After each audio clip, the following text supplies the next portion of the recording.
అందరికీ నమస్కారం. Epic story లైన్స్కు స్వాగతం. ఈ నెల మార్చి 30న మనకి ఉగాది పండుగ రాబోతుంది కదండి. అందుకే ఈరోజు మనం ఉగాది పండుగ అసలు ఎలా ప్రారంభమైంది అనే విషయాన్ని తెలుసుకుందాం. ప్రకృతి పచ్చటి చీర కట్టుకున్న వసంతవేళ కోయిల కుహూ కుహూ రాగాల మధ్య ఆనందంగా జరుపుకునే పండుగే ఉగాది. అడుగడుగున సాంప్రదాయ రీతులను ప్రతిబింబిస్తూ కొత్త సంవత్సరం ఆరంభం కాబోతుంది.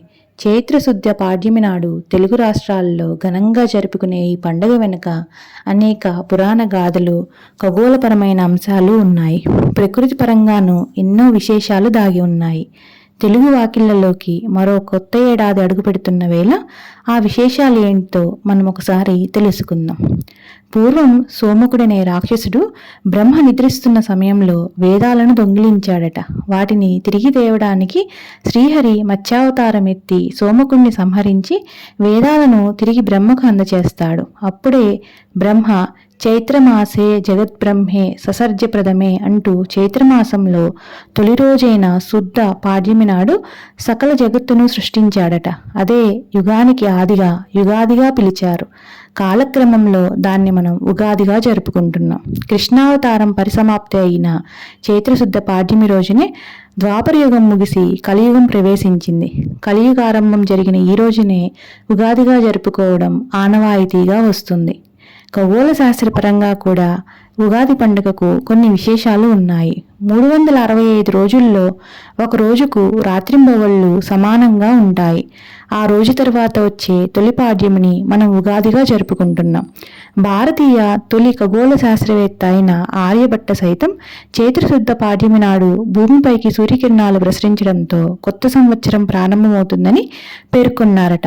మరో ప్రాచీన ఖగోళ శాస్త్రవేత్త వరాహమిహిరుడు సైతం తాను రూపొందించిన పంచాంగాన్ని చైత్రశుద్ధ పాడ్యమి నాడే ప్రజలకు అంకితమిచ్చారు. మనం ఋతువులను అనుసరించి పండుగలను జరుపుకుంటాం. ఉగాది కూడా అలాంటిదే. ఆకురాలే కాలమైన శిశిర ఋతువు నుంచి వసంతంలోకి అడుగుపెట్టే రోజున మనం ఉగాది జరుపుకుంటాం. అప్పటి వరకు ఎండిన మూడుల్లా కనిపించిన మొక్కలు చిగురు తొడగడం ప్రారంభిస్తాయి. ప్రకృతి కాంత పచ్చదనాల చీరను కట్టుకుంటుంది. పక్షుల కిలకిలా రావాలు, లేలేత చిగుళ్ళు ప్రకృతికి మరింత శోభను చేకూర్చుతాయి. ఋతువులు మారడం వల్ల వ్యాధులు విజృంభిస్తాయి. కాబట్టి వాటిని తట్టుకునే శక్తిని పొందడానికి షడ్రుచులతో చేసిన ఉగాది పచ్చడిని సేవిస్తారు. ఉగాదిని వేరువేరు యుగాల్లో వేరువేరు రోజుల్లో జరుపుకున్నారు. కృతయుగంలో కార్తీక శుద్ధ అష్టమి రోజును ఉగాదిగా జరుపుకున్నారు.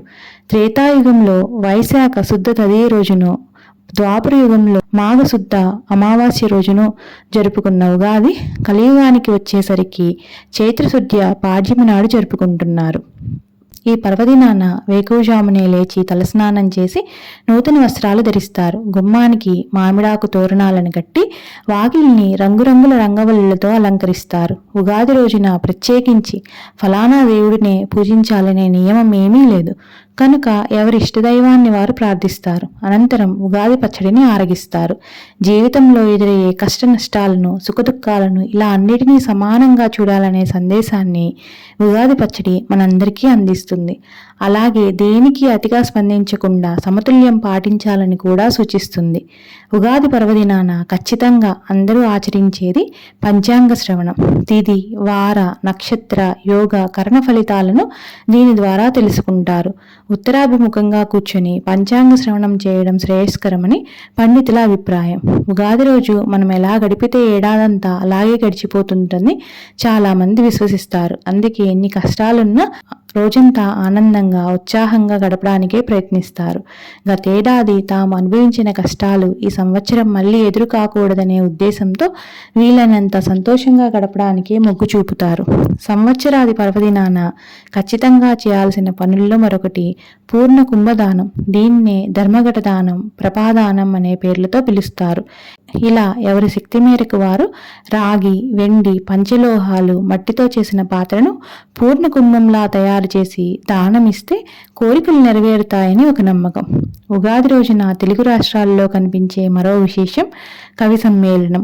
ఇది కూడా షడ్రుచుల సమ్మేళనంగా సాగుతుంది. వర్తమాన వ్యవహారాలపై తమదైన రీతిలో స్పందిస్తారు కవులు. కొన్ని చోట్ల కవి పండితులకు సన్మాన కార్యక్రమాలను కూడా ఏర్పాటు చేస్తారు.